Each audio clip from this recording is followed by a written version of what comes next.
जय हिंद। आज के वीडियो में हम लोग गंगा नदी के बारे में समझेंगे कि गंगा नदी कहां पर बनती है। इस चीज को हम लोग समझने का प्रयास करते हैं। बिल्कुल बेसिक से हम लोग शुरू करेंगे, आराम से पूरा कंसेप्ट क्लियर करके आराम से समझना है। बात को ध्यान से समझिए। उत्तराखंड में एक जगह है, उस जगह का नाम है बद्रीनाथ, और बद्रीनाथ में एक पर्वत है। उस पर्वत के ऊपर, सर बात को ध्यान से समझिएगा, इस पर्वत के ऊपर एक ग्लेशियर है। ग्लेशियर जो है ये बर्फ का एक बहुत बड़ा पहाड़ होता है, बहुत बड़े एरिया में यहाँ पर बर्फ जमे होते हैं। अब ये अलग टॉपिक है कि वहां पर हिमानी का निर्माण कैसे होता है। फिलहाल इतना जानिए कि हिमानी जो होती है वो नदियों का स्रोत होती है। वो जब पिघलती हैं तो वहां से नदियां आगे बढ़ती हैं, वहीं से पिघल कर नदियां निकलती हैं। तो बद्रीनाथ में एक पर्वत है और पर्वत के ऊपर एक हिमानी है, और उस हिमानी का नाम है सतोपंथ हिमानी। हिमानी को इंग्लिश में ग्लेशियर कहते हैं, तो इसका नाम है सतोपंथ ग्लेशियर।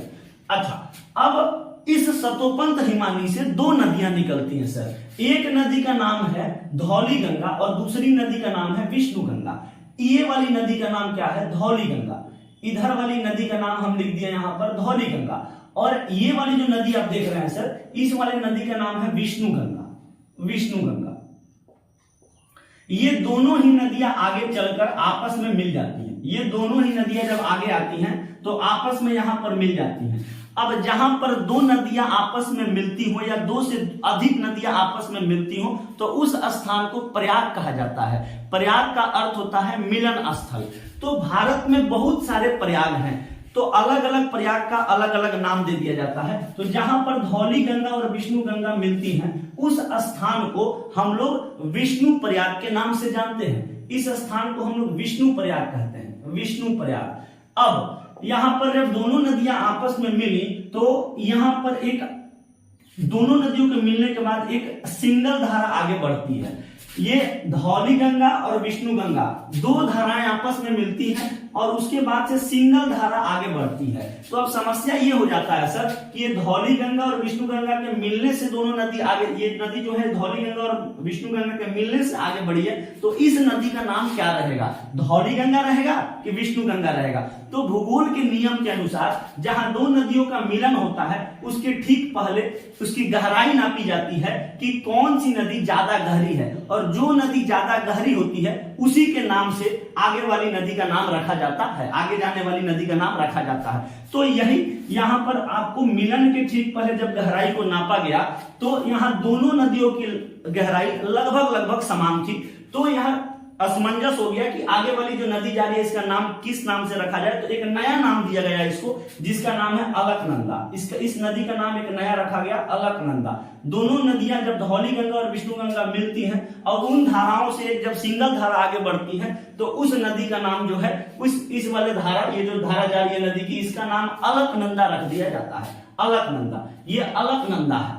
अब अलकनंदा जब आगे बढ़ती है तो यहां पर बगल से इधर साइड से आकर एक नदी मिलती है। इस नदी का नाम है नंदाकिनी नदी। नंदाकिनी नदी, नंदाकिनी नदी इस नदी का नाम है, और ये नंदाकिनी नदी आकर मिलती है अलकनंदा में। सर फिर वही बात, जहां दो नदी आपस में मिलती है उस स्थान को प्रयाग कहते हैं। चूंकि भारत में बहुत सारे प्रयाग हैं तो हर प्रयाग का अलग अलग नाम है। तो जहां पर नंदाकिनी और अलकनंदा मिली है उस जगह को हम लोग नंद प्रयाग के नाम से जानते हैं। नंद प्रयाग। नंद प्रयाग जो है, नंद प्रयाग में कौन सी दो नदियां मिलती हैं आपस में? तो अलकनंदा और नंदाकिनी नदी। फिर जब आगे बढ़ने, जब यहां से मिलने के बाद जब सिंगल धारा आगे बढ़ी तो फिर इसकी गहराइयों को नापा गया। तो यहाँ अलकनंदा की गहराई ज्यादा थी, इसलिए जब धारा आगे बढ़ी थी अलकनंदा के नाम से आगे बढ़ी। फिर अलकनंदा नदी आगे बढ़ती है तो बगल से एक और नदी आकर अलकनंदा में मिलती है। इस नदी का नाम है पिंडार नदी। पिंडार नदी, ये पिंडार नदी आकर मिलती है अलकनंदा में, और जहां आकर मिलती है उस जगह का नाम है कर्णप्रयाग। इस जगह का नाम है कर्णप्रयाग। यहां पर जब दोनों नदियों की गहराई को नापा गया तो अलकनंदा की गहराई अधिक थी, इसलिए यहां पर अलकनंदा के नाम से नदी आगे बढ़ी। अब आगे चलती गई अलकनंदा नदी। तो यहां बात को समझिएगा, यहां बगल में एक और जगह है उत्तराखंड में ही, उस जगह का नाम है केदारनाथ। वहां पर एक पर्वत है और उस पर्वत से एक नदी निकलती है, उस नदी का नाम है मंदाकिनी नदी, और आगे चलकर यह मिल जाती है अलकनंदा में। ये नदी आपको केदारनाथ से आ रही है, इस नदी का नाम है मंदाकिनी नदी। मंदाकिनी नदी। यही मंदाकिनी नदी यहाँ से आती है और आकर अलकनंदा में मिल जाती है और फिर यहाँ से सिंगलधारा आगे जाता है। ये मंदाकिनी जहां अलकनंदा से मिलती है उस स्थान का नाम है रुद्रप्रयाग। इस जगह का नाम है रुद्रप्रयाग। रुद्रप्रयाग में आपको मंदाकिनी और अलकनंदा नदी आपस में मिलती है। फिर यहाँ पर जब गहराई को नापा गया तो अलकनंदा और मंदाकिनी में अलकनंदा की गहराई ज्यादा थी, इसलिए जो आगे धारा बढ़ी है वो अलकनंदा के नाम से आगे बढ़ी है। अभी फिर बात को समझिए, उत्तराखंड में ही जब आप नक्शा देखिएगा उत्तराखंड का तो उत्तर पश्चिम दिशा में एक जिला है उत्तरकाशी जिला। उत्तरकाशी जिला में एक जगह है गंगोत्री, और गंगोत्री में एग्जैक्ट पॉइंट की बात करें तो वहां पर एक जगह है गोमुख। उस गोमुख से एक नदी निकलती है, हम लिख देते हैं यहाँ पर गोमुख, और गोमुख से जो नदी निकलती है उस नदी का नाम है भागीरथी नदी। ध्यान दीजिएगा, गोमुख से भागीरथी नदी निकलती है, यहाँ से भागीरथी नदी निकलती है। जब भागीरथी नदी आगे बढ़ती है तो बीच में एक नदी आती है जिसका नाम है भिलांगना नदी। बात को समझिएगा, इस नदी का नाम जो गोमुख से निकल के आ रही है उस नदी का नाम है भागीरथी नदी, और इधर बगल से एक नदी निकल के आ रही है, इस नदी का नाम है भिलांगना नदी। भिलांगना नदी, और ये दोनों नदियां जहां पर मिलती हैं भिलांगना और भागीरथी, उस जगह का नाम है टिहरी। टिहरी सर, भारत का सबसे ऊंचा बांध टिहरी बांध यहीं पर बनाया गया है, जो कि एक अर्थ पिलर बांध है। अब यहाँ पर आपको भिलांगना और भागीरथी नदी का यहाँ पर मिलन होता है, और भिलांगना और भागीरथी में भागीरथी की गहराई अधिक है, इसीलिए यहाँ पर आगे जो नदी बहती है वो भागीरथी के नाम से बहती है, और ये नदी आगे जाकर यहाँ अलकनंदा में सर जाकर ये नदी मिल जाती है। अलकनंदा में ये नदी जाकर मिल जाती है। कौन सी नदी? भागीरथी नदी। अब यहाँ पर बात को ध्यान से समझिएगा सर, जहां पर अलकनंदा और भागीरथी नदी मिली उस जगह का नाम है देवप्रयाग। जहां पर अलकनंदा और भागीरथी मिलती है उस जगह का नाम है देवप्रयाग। देवप्रयाग में अलकनंदा और भागीरथी नदी दोनों नदियां आपस में मिलती हैं, और यहां से फिर एक सिंगल धारा आगे की ओर बहता है। अब जब ये सिंगल धारा आगे की ओर बढ़ा तो उसका नामकरण की बात करें तो फिर वही भूगोल का नियम, मिलन के ठीक पहले दोनों नदियों की गहराई को मापा जाता है। जब दोनों नदियों की गहराई को मापा गया तो अलकनंदा और भागीरथी दोनों की गहराइयां लगभग समान थी। तो इस स्थिति में यह असमंजस हो गया कि अब आगे जाने वाली धारा का नाम क्या रखा जाए। तो जो जहां पर देवप्रयाग में अलकनंदा और भागीरथी नदी मिली और मिलने के बाद जो धारा आगे बहती है उस धारा का नाम रखा गया गंगा। उस धारा का नाम क्या रखा गया? गंगा। तो गंगा कहीं से निकलती नहीं है सर, गंगा बनती है। कहां बनती है? तो देवप्रयाग में बनती है। किन दो नदियों के मिलने से बनती है? तो ये भागीरथी और अलकनंदा, ये दोनों नदियां जब देवप्रयाग में मिलती हैं तो चूंकि उनकी गहराई मिलन के पहले लगभग समान है, तो भूगोल के नियम के अनुसार मिलने के बाद जो धारा आगे बढ़ा उसका नया नाम निकाला जाता है और उसी का नाम रख दिया है गंगा। एक्चुअली में उत्तराखंड में भागीरथी नदी को ही गंगा के नाम से जाना जाता है। उत्तर प्रदेश और बिहार में भागीरथी नदी को हम लोग गंगा के नाम से जानते हैं, और पश्चिम बंगाल में आप जाइएगा तो वहां गंगा नदी को भी वही नदी जो है वो भागीरथी के नाम से जानी जाती है। जब उत्तराखंड में ये नदी थी जिसको हम लोग गंगा कहते हैं, वहां पर उसको लोग भागीरथी कहते हैं।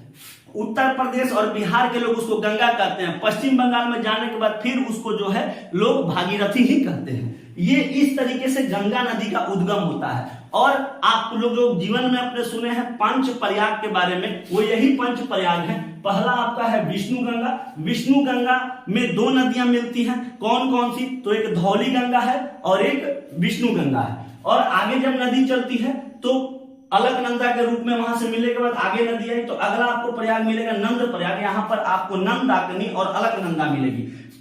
आपको जो तीसरा प्रयाग मिलेगा वो मिलेगा कर्ण प्रयाग। यहाँ पर आपको अलकनंदा और पिंडार नदी मिलेगी। चौथा प्रयाग जो है वो है रुद्र प्रयाग, जो कि यहाँ पर आपको अलकनंदा और मंदाकिनी नदी के मिलन पर बनता है। और सबसे लास्ट जो पांचवा प्रयाग है वो आपको देव प्रयाग, जहां आपको भागीरथी और अलकनंदा के मिलने से बनता है, और वहां से जो धारा आगे बढ़ती है वही गंगा के नाम से जानी जाती है।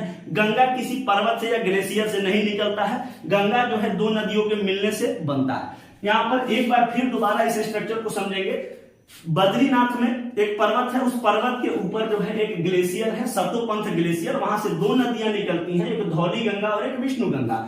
धौली गंगा और विष्णु गंगा जिस स्थान पर मिलती हैं उस स्थान को विष्णु प्रयाग के नाम से जाना जाता है। ये दोनों नदियों के मिलने के बाद जो नदी आगे जाती है उसका नाम अलकनंदा है। अलकनंदा जब आगे जाती है तो एक नदी आकर मिलती है जिसका नाम है नंदाकिनी नदी। नंदाकिनी नदी अलकनंदा में जहां पर मिलती है उस नदी का नाम है नंद प्रयाग।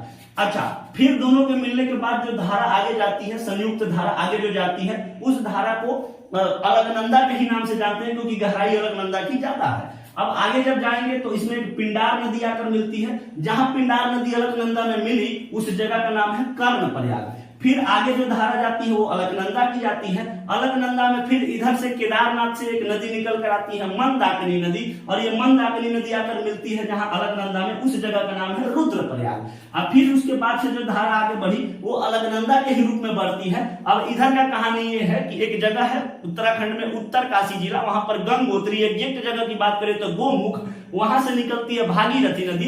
भागीरथी नदी टिहरी होते हुए आती है। टिहरी में एक नदी उससे आकर मिलती है जिसका भिलांगना नदी नाम है। वहीं पर एक बांध बनाया गया है, भारत का सबसे ऊंचा बांध टिहरी बांध बनाया गया है। इसके पीछे एक झील है टिहरी झील है, और भागीरथी नदी के सपोर्ट में भी एक बांध बनाया गया जिसका नाम है कोटेश्वर बांध। दोनों ही भागीरथी नदी पर ही स्थित है। इसके बाद आपको जो यहाँ से नदी आ रही है ये भागीरथी के नाम से ही आती है क्योंकि भिलांगना और भागीरथी में गहराई भागीरथी का ज्यादा है। तो यहाँ पर आपको भागीरथी नदी आई और भागीरथी नदी आकर मिलती है अलकनंदा में, और अलकनंदा में जिस स्थान पर मिलती है भागीरथी नदी उस जगह का नाम है देवप्रयाग। और देवप्रयाग में जब दोनों नदियां आपस में मिली तो उस समय मिलन के ठीक पहले भागीरथी और अलकनंदा ये दोनों की गहराई लगभग समान हो जाती है। तो इसके आगे जो इनकी संयुक्त धारा जाती है उसी नदी का नाम जो है ये गंगा नदी के नाम पर रख दिया गया है। वही अलकनंदा और आपको भागीरथी के मिलने के बाद जो नदी आगे बढ़ती है उसी को हम लोग गंगा नदी कहते हैं। उम्मीद करते हैं आपको गंगा नदी का पूरा स्ट्रक्चर दिमाग में बैठ गया होगा कि गंगा नदी कहां से बनती है। सर, गंगा नदी देवप्रयाग में बनती है। और इसके बाद आपको अगला स्थान मिलेगा आपको ऋषिकेश के बाद आपको मिल जाएगा हरिद्वार। ऋषिकेश, उसके बाद ऋषिकेश के बाद हरिद्वार मिलेगा। हरिद्वार में ही गंगा नदी मैदानी क्षेत्र में जो है इंटर करती है। मैदानी क्वेश्चन में पूछता है गंगा नदी कहां पर मैदानी क्षेत्र में इंटर करेगी, प्रवेश करेगी, तो वो हरिद्वार होता है। हरिद्वार में सर गंगा नदी बहुत साफ है। वहां पर आप ऐसे सिक्का भी डालिएगा तो ऐसे ऊपर से दिख जाता है। बैक्टीरियोफेज नाम का इसमें जो है पाया जाता है गंगा नदी में, जो कि गंगा नदी को हमेशा साफ रखता है। फिलहाल गंगा नदी आगे जो आकर कानपुर के साइड में जब आती है गंगा नदी तो वहां पर बहुत ज्यादा प्रदूषण हो जाता है, बहुत ज्यादा कारखाने इधर हो गए हैं जिसकी वजह से। उम्मीद करते हैं आपको ये गंगा नदी का पूरा स्ट्रक्चर समझ में आया होगा कि गंगा नदी का निर्माण कैसे होता है, गंगा नदी बनती कहां से है। क्वेश्चन भी पूछा गया था सर बीपीएससी में कि गंगा नदी का निर्माण कहां होता है, किस स्थान पर होता है, तो उसका आंसर देवप्रयाग था। चलिए वीडियो को यही स्टॉप करते हैं। ऐसा ही वीडियो आपको मिलता रहेगा। उम्मीद करते हैं आपको अच्छा लगा होगा। अगर अच्छा लगा है तो वीडियो को लाइक करिए, चैनल को सब्सक्राइब करिए। जय हिंद, जय भारत।